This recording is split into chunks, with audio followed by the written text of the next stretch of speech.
Okay, you've got a new album, Delirium, coming out at the end of May. Yeah. First of all, where did the title come from? The title came from, actually came out while we were working on the Delirium song. There was a song in the record that has the same title.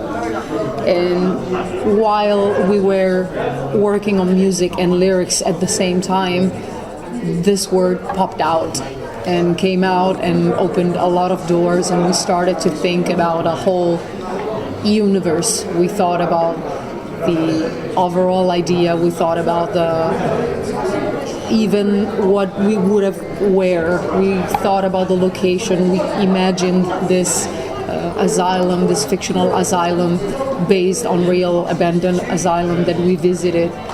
So really came out during the songwriting. It's something that came out such in a weird way because it really let it all start. Basically, once we found the word, we thought about connecting the concept of the record, the concept of the mental illness, with the smaller topic of the everyday craziness. The craziness you experience personally every day in real life. So some of us went through some depression, some other people had some family problem that forced them to experience a different moment in their life. And so we have played with the symptoms, and we did a bit of research about the characteristics of each mental illness, and then drag it into this concept, which is, we imagine the sanatorium, the Lacuna coil sanatorium, like the record basically. And every song is like a room of the sanatorium where a patient is facing a different kind of illness. So for example, in the song You Love Me Because I Hate You, we took inspiration from the Stockholm Syndrome, which is when you get when you fall in love with the person that is keeping you a prisoner.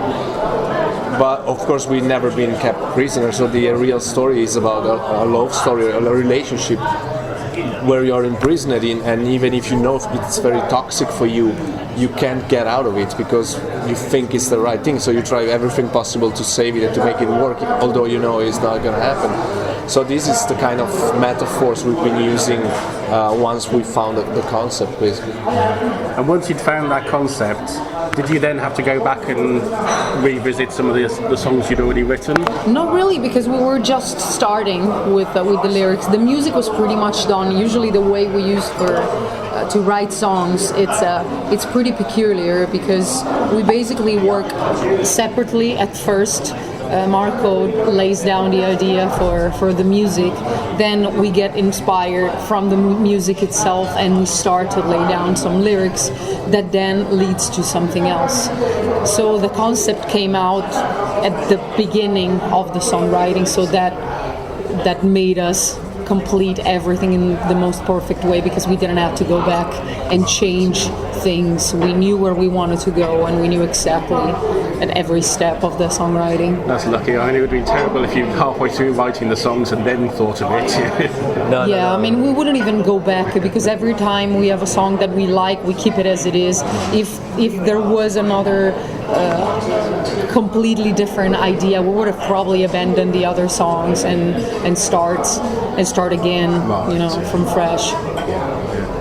And it really, the theme fits with the music because it is a sort of darker, heavier sound than you've done in the last few albums. Yeah, we wanted to have everything. We wanted everything to be tight in the concept, and that's why the atmospheres of the songs are not only heavier than in the past, but they're definitely disturbing in a way. We wanted them to be like that, because the atmosphere has to be the atmosphere of an asylum, of a place that is not comfortable, that might be cold, that is weird, where deep things happened, but at the same time it has to be the place where everybody can be accepted because it is what it is.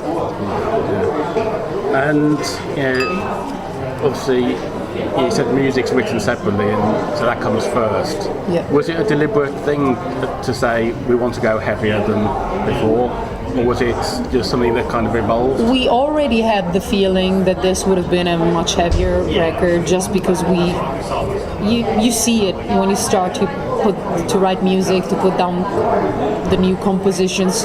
You kind of see the general direction. Of course, everything can change, but at the very beginning we started to work on something more heavy, and plus we just realized that even during the live shows we were enjoying much more to perform the most energetic songs out of our catalog, out of the Lacuna Coil catalog. So we definitely wanted to do something different, not only compared to the previous records we did, at least the last ones, but we wanted to do something pretty different from the bands that in our genre were doing, in a way, because maybe fans and press, whatever, people were expecting us to go softer and maybe more into a rock direction, while we went the other way around and made it heavy. I'm happy that this record is surprising a lot of people, really happy, because that's kind of the reaction that we were that's also one of the reasons hoping for. why we opened the record with a song like The House of Shame, which is one of the heaviest songs of the record. So we really wanted people to say, what is this? You know, is Lacuna Coil really? Yeah. Oh yeah, it's that first few seconds and really sort of gets your attention. It's like, oh, that's heavy. Yeah, that's exactly the effect that we wanted. We didn't want this record to be just another record, just because we have to put it out. We wanted to be something that say, okay, this is Lacuna Coil in 2016, opening a new chapter in their career, and just showing that there's still interest in experimenting with their music, you know, and going places we haven't been so far. Yeah. I think if a band stops doing what they want and stops being unpredictable, then it kind of gets a bit repetitive, you know, and if the band's heart isn't in it, it shows in the music. I think the most important thing is that you have to be honest, and you have to put out a record where you have something to say, and a record that represents who you are. Because, I mean, for some bands it works, for like AC/DC or like Iron Maiden. I mean, they always play the same style of music, but people want that. Yeah. Everyone will be freaking out if Iron Maiden would come up with a completely different type of music. For us, it's always been about evolution, because we are hungry to listen to different types of music. We're hungry for new experiences, and we always want to incorporate everything in our songs. So for us, evolution is absolutely normal. So today, during one of the interviews, we realized that sometimes we were for sure part of a certain kind of metal when we started. And then we've been evolving the style, and then now we've become one of those bands that you can't really say that it's fully whatever, gothic metal or female fronted, whatever you want to call it, or something else, you know. And just like bands like, not to make any comparison, but just like bands like Fate No More or the Deftones, you know, they started in a certain scene and then they became something like their own entity, you know. And I think we are on the same path, with all the differences, of course, with those bands, you know. And obviously Marco Diazzi, if that's pronounced right, Yes. left the band at the beginning of the year. Did he play on the album or not? No, we didn't play at all. No. Actually, Marco, the bass player, Marco Cotizzelati, he stepped up, and since he wrote all the parts, he recorded also all the parts beside the lead guitars, where we got some guests. So he just did all the rhythmical and the harmonic part. And then obviously it took him a little bit longer than it would have to a normally trained guitar player, because he's mostly a bass player, even if he can play guitar. So, but he made a great job, and in the end, you don't really notice that much of a difference, you know. And it was amazing to have all these guests on board, because that made the album even more special, because even though they were playing the same instruments, they were all playing with a different style, because every style is very distinctive. So it was an honor for us to have people like Miles Kennedy, Alter Bridge on board playing on a song, and it was a pleasure to have from Nothing More, from the band Nothing More, Marco Vallelunga, plus Marco Barusso, who's also the sound engineer of Delirium, and also Diego Cavallotti and Alessandro Laporta, that gave a lot to the album. Right, yeah. And you don't have many live shows announced at the moment. I think you've got 3 in the US and then 5 festivals. Oh, there will be much more. I mean, they have to be announced. Later today there will be an announcement. So we will start a tour in Asia. We're going to the Philippines and China first in the end of the month, and then we're gonna do headline tour in America, small headline tour, including the shows with Hailstorm that you mentioned. And we're going to be back in Europe for the beginning of June, and then we will have some festivals in Europe and in Italy, shows in Italy as well. And then so on. We're gonna go Australia and Japan later in the September, October, November, and then come back for a full European tour before Christmas. Right. Yeah, and Lacuna Coil's never been a band that takes it easy. You're always touring. And when you come to the UK, for instance, you don't do what some bands do, which is we'll play one date in London and that's it. Yeah. You tend to do 5 or 6 dates around the country. I think we did once. We actually did more once. We did like an UK shows tour. in the UK, and once we play every small town, every place. Because it's such a great place, to play concerts. You have venues of different sizes. The crowd is always very enthusiastic. There is a great respect for music. That's what we love about the UK. It's always, every time we come back, it's like feeling like we're home. We always have this feeling. We probably play more shows in the UK than we've done in Italy, even if we still play pretty much in Italy. We always feel welcome. We've always been accepted greatly here. It's a great feeling. And obviously it's a very energetic live show, and you two in particular, constantly jumping up and down, running around the stage. Do you have to sort of prepare for the tour by lots of exercise to get fit?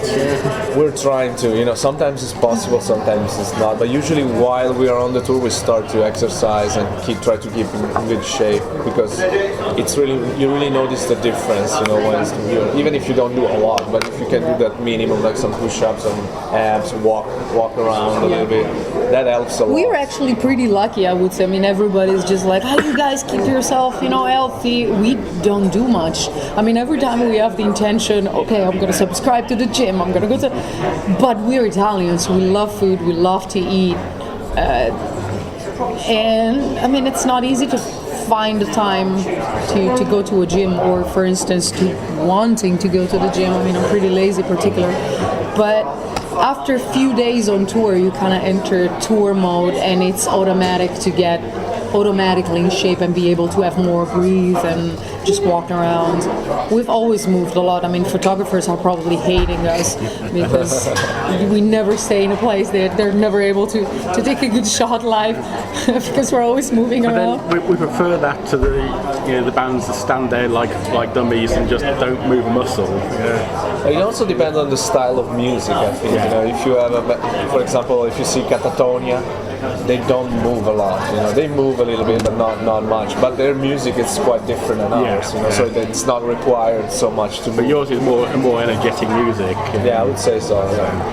Yes, and obviously, do you kind of eat certain things on tour, eat and drink certain things, or avoid certain things? We should actually, but what we do is like not getting drunk while you still have like 2 or 3 shows in a row. Wow. You can have a beer or 2, whatever, but listen to some music, but not partying. Because you usually try to party when there's a day off next, so you have time to recover, and you need to party every now and then to decompress from the routine. But it's smart to do it when you can, otherwise you easily get sick on tour. So it's important to know yourself and know when you can and when you can't do something. But not eating. I mean, we eat a little bit at home because when you can cook yourself, you can be more careful. So on the road, sometimes it's just not possible to avoid junk food or stuff like that. And plus, you're gonna try stuff you haven't tried before, so it's harder on tour to eat properly. But we try to have a good balance. We try to eat different things whenever we can. If one day it's pasta, the day after we're trying to try with salad, and we try to mix it up and not eating the same thing over and over. A show day that you might have a Subway because there's nothing else near that.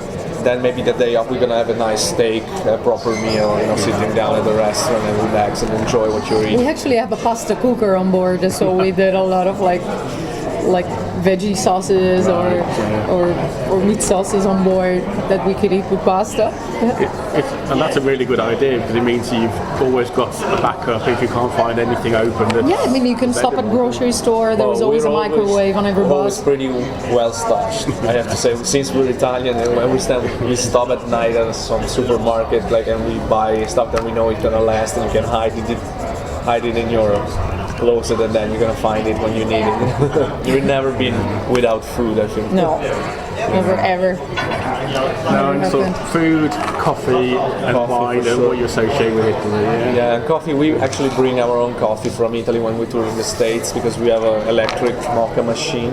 So we bring the coffee powder from Italy, and we have it for the entire tour. Like each one of us bring 2 or 3 packs, so it's gonna And now last for the even our drummer Ryan is American. He's addicted to. The other day sent us a picture of a jar with just a little bit of coffee powder, and he was like, "No." The message was just like, "No." He said, like, I've been away for too long from Italy because I'm running out of coffee. We need another tour. Yeah. quickly. He's gonna be back soon anyway. So whereas a lot of bands these days are doing their own beer or their own whiskey or vodka or whatever, I can see Lacuna Coil doing their own coffee instead. Yeah, we have thought 2 or about 3 coffee. ideas, like Yeah. coffee, wine, and olive oil as well. What we call Lacuna oil. Maybe It will make then. total sense, especially coming from a country like Italy. We would have a lot of credentials because I mean we not only like to eat, but we also like how to cook, and we know how to recognize a good food product, and it will be all about quality. And of course, you'd have to get it perfect. 'Cause Yes, yeah, we will be ashamed. I mean, it will be like a bad thing, a bad mark on if you do us something cheap, if we would deliver something some cheap stuff would not work. It has to be quality, so it's not so easy. But I'm sure we can make it work. We'll see. We'll see. It's definitely in the plans. And one thing I've noticed is you're very supportive of festivals and things. When you played the female metal event in Eindhoven, you said, "We haven't brought any merch with us, buy the official T-shirt for the show," and thought that was a really nice touch.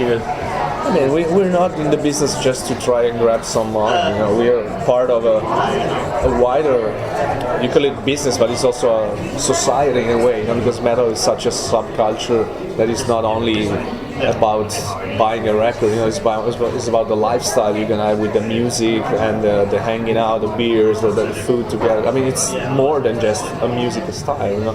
So we like to support people that is actually putting effort into creating something, and in supporting us, but also supporting the community.